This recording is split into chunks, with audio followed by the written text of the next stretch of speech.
चर्चा करते हैं, शायद उनको सूट नहीं करता होगा, लेकिन हिंदुस्तान के इतने महान लोकतंत्र की ताकत देखिए कि एनडीए आज देश में 22 राज्यों में लोगों ने उनको सरकार बना करके सेवा करने का मौका दिया।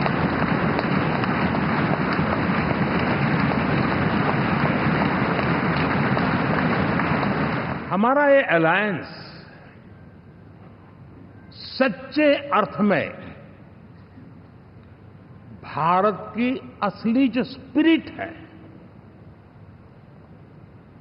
जो भारत का आत्मा है, भारत की जड़ों में जो रचा बसा है, उसका एक अर्थ में प्रतिबिंब है।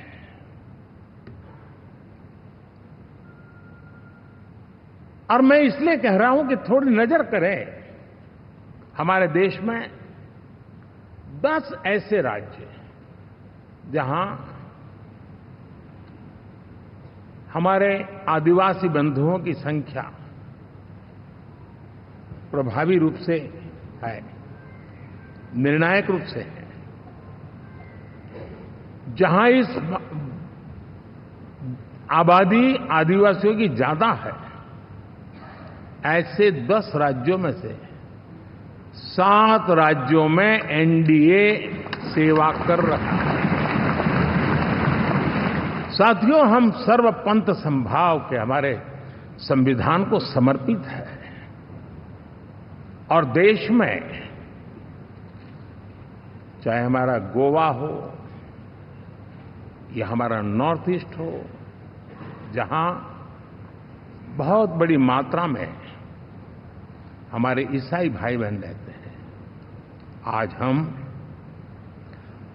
उन राज्यों में भी एनडीए के रूप में सेवा का अवसर हमें मिला हुआ है। आजादी के 75 साल में 3 दशक एनडीए, ये सामान्य घटना नहीं है जी। विविधता से भरे हुए अपनी लोकतांत्रिक और सामाजिक रचना के बीच में ये 3 दशक की यात्रा एक बहुत बड़ी मजबूती का संदेश देती है।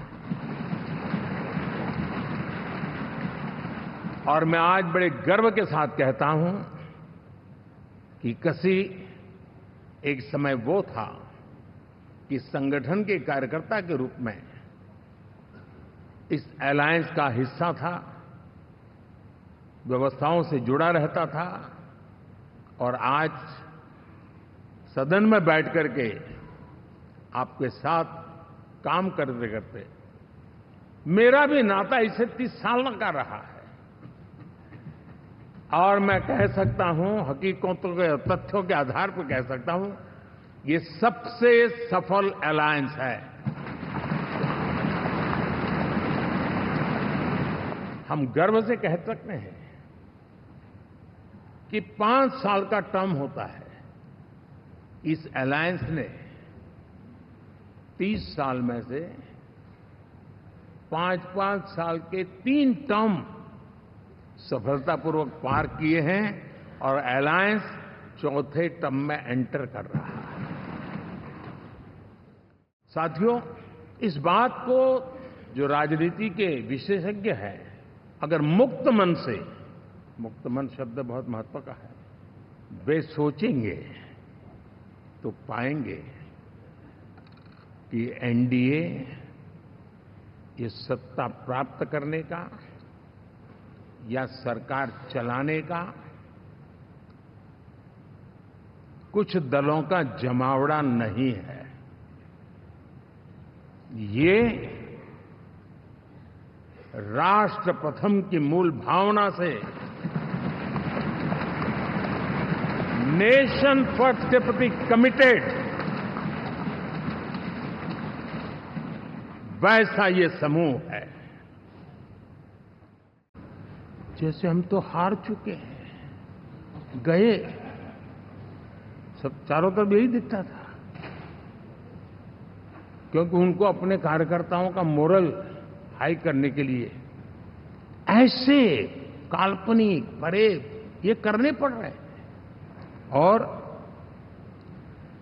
साथियों,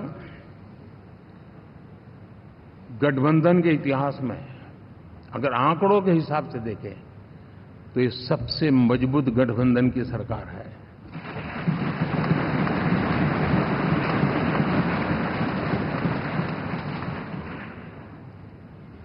लेकिन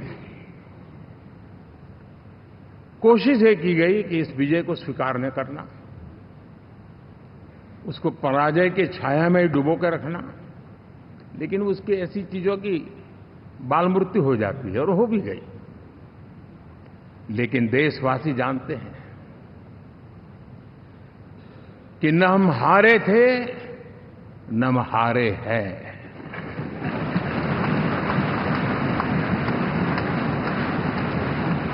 लेकिन 4 तारीख के बाद हमारा जो व्यवहार रहा है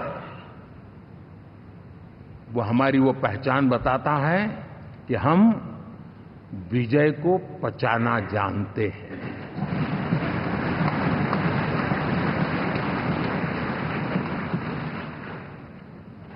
हमारे संस्कार ऐसे हैं कि विजय की गोद में उन्माद पैदा नहीं होता है और न ही पराजित लोगों के प्रति उपहास करने के हमारे संस्कार हैं। हम विजय को भी पचाते हैं और पराजित का भी उपहास करने की विकृति हम नहीं पालते हैं। ये हमारे संस्कार हैं।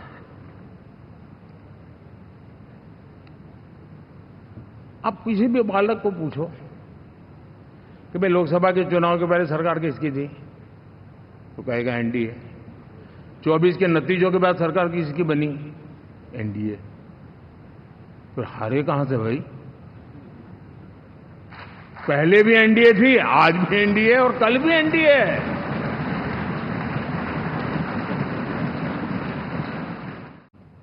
अगले 10 साल में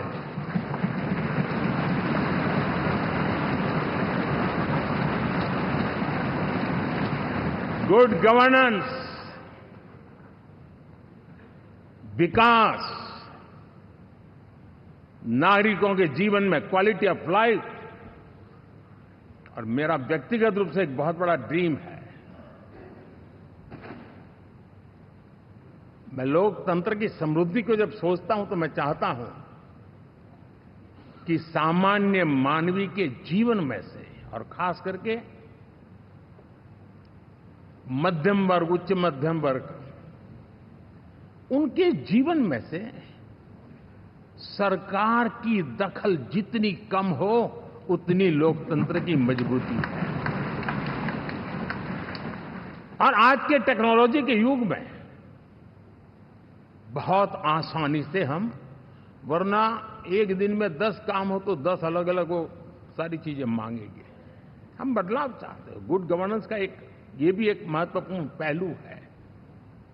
लेकिन हम विकास का नया अध्याय लिखेंगे, गुड गवर्नेंस का नया अध्याय लिखेंगे, जनता जनार्दन की भागीदारी का नया अध्याय लिखेंगे और सब मिलकर के विकसित भारत के सपने को साकार करके रहेंगे।